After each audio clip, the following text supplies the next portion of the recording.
Good afternoon বন্ধুরা, দেখো আজকে আমার হাতে এটা কি বলো।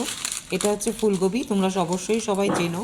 তো এই ফুলকপির আমি আজকে একটা নতুন রেসিপি তোমাদের সাথে শেয়ার করলাম। হয়তো অনেকের কাছে এটা নতুন নাও হতে পারে, কিন্তু আমার কাছে স্পেশালি নতুন রেসিপি। আমি একটা জনের কাছ থেকে আর কি জেনেছি। তো আমি ভাবলাম তোমাদের সাথেও একটু শেয়ার করি। তো দেখতে থাকো আমার এই ভিডিওটা। প্লিজ কেউ স্কিপ করো না, তাহলে জানতে পারবে না যে আমি কিভাবে পুরোটা বানিয়েছি। তো আমি এই জন্য যথারীতি বাজার থেকে একটা ফুলকপি এনেছিলাম, সেটাকে কেটে নিলাম। কেটে তার ডাঁটাগুলোকে আমি বাদ দিয়ে দেবো, ঠিক আছে। ডাঁটাগুলো বাদ দিয়ে সেটাকে আমি কেটে ফেলে এবার জলে ওটাকে ভালো করে ধুয়ে নেব। নিয়ে কি করব বলো তো, প্রেশারে আমি ওটাকে সিদ্ধ করব। তো এইটাকে এখন আমি প্রেশারে বসিয়ে দেবো। প্রেশারের মধ্যে আমি এর সাথে কি দেবো, একটা টমেটো, একটা রসুন। আমি একটা রসুনই দিয়েছি, চাইলে তোমরা দুটো তিনটে রসুনও দিতে পারো। একটা রসুন আমি এই কারণে দিয়েছি, আমার রসুনটা অনেকটা বড় রসুন, সে যাই হোক। আর একটা টমেটো, আর এইগুলো হচ্ছে পেঁয়াজ। পেঁয়াজগুলো আমি নিয়ে আমার হিসাবে তিনটে পেঁয়াজ নিয়েছি। তোমরা চাইলে এর থেকে বেশিও নিতে পারো, কমও নিতে পারো। আর বড় বড় তিনটে রসুনের কোয়া, এগুলোকে আমি যথারীতি ছাড়িয়ে ফেলবো। আর এবার দেখো এটাকে আমি দু টুকরো, গোবিটা যেহেতু বড় অনেকটা, তো সেই জন্য আমি এটাকে দুটো টুকরো করে নিয়েছি। নিয়ে এবার আমি এটাকে প্রেশারে দিয়ে একটু সিটি মেরে নেবো, যাতে ভালোভাবে গলে যায়।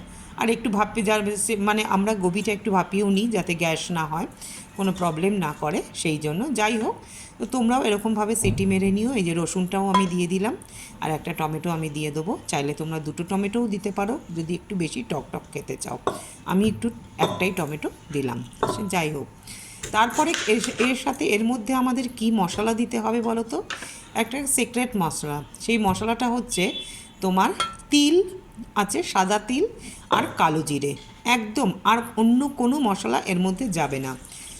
তা সাদা তিল আর কালো জিরে আমি কি করব, কড়াইয়ের মধ্যে একটু শুকনো করে কড়াইতে নেড়ে চেড়ে নেব। নিয়ে হামালদিস্তাতে ওটা আমি আমি মানে গুঁড়ো করে নেব। মিহি গুঁড়ো করার দরকার নেই, যদি মিহি গুঁড়ো করো তো করো, না করলেও চলবে।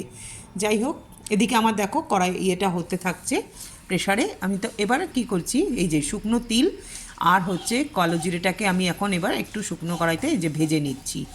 নেয়ার পর আমি এখানে কি করব, কাটা পেঁয়াজগুলো, যে তিনটে পেঁয়াজ আমি নিয়েছিলাম, পেঁয়াজগুলো আবার ভেজে নেবো বেরেস্তার মতো করে। তার আগে বলি, শুকনো লঙ্কা আর হচ্ছে তোমার এই যে হামালদিস্তায় দেখো আমি এইটা গুঁড়ো করে নিলাম। নিয়ে শুকনো লঙ্কা আর কালো জিরে যেটা আমি নিয়েছিলাম, ঝাল হওয়ার জন্য তোমরা কাঁচা লঙ্কাও ব্যবহার করতে পারো। শুকনো লঙ্কা ভেজে নেওয়ার পর অতটা ঝাল থাকে না। এই যে আমি তেলের মধ্যে শুকনো লঙ্কা আর রসুন আমি একটু ভেজে নেবো, নিয়ে এটাকেও আমি আলাদা করে নামিয়ে নিয়েছি। এবার এটাকে একটুখানি ভালো করে গুঁড়ো মানে মেখে নেওয়ার মতো করে নেব, ঠিক আছে। এবারে হচ্ছে কড়াইতে আমি এই যে, এবার দেখো এটাও আমার সিদ্ধ হয়ে গেছে। সে গোবিটা নামিয়ে আমি এই যে স্ম্যাশ করে নিয়েছি হাতার সাহায্যে। তোমরা চাইলে মানে কাঁটা চামচের সাহায্যেও করতে পারো। আমি হাতা দিয়েই করে নিলাম। এটা করে নিয়ে এরকমভাবে স্ম্যাশ করে নেবে কড়াইতে। সেই তিনটে পেঁয়াজ আমি কেটে রেখেছিলাম সেটাকে এই যে ভেজে নিলাম। ভেজে নেওয়ার পর এই যে আমার স্ম্যাশ করা গোবিটা, সেটা আমি নুন হলুদ দিয়ে কড়াইয়ের মধ্যে ঢেলে দেবো, ঠিক আছে। নুন আর হলুদ পরিমাণ মতো দিলাম, তোমরাও পরিমাণ মতোই নুন হলুদ দিও। দিয়ে এই যে পেঁয়াজটা দেখো বেরেস্তার মতো আদা ভাজা হয়ে গেছে। এবার আমি গোবিটা কিন্তু ঢালবো। পেঁয়াজটা একটু ভালো করেই এরকম লাল লাল ভাজতে হবে, যাতে মানে একটু সাদা ভাব না থাকে। সে যাই হোক, এবার এটাকে আমি দিয়ে দিলাম। দিয়ে দেখো আধা ভাজা হয়ে গেছে। এর মধ্যে সেই যে গুঁড়ো করা রসুন আর শুকনো লঙ্কার ওইটা দিয়ে দিলাম।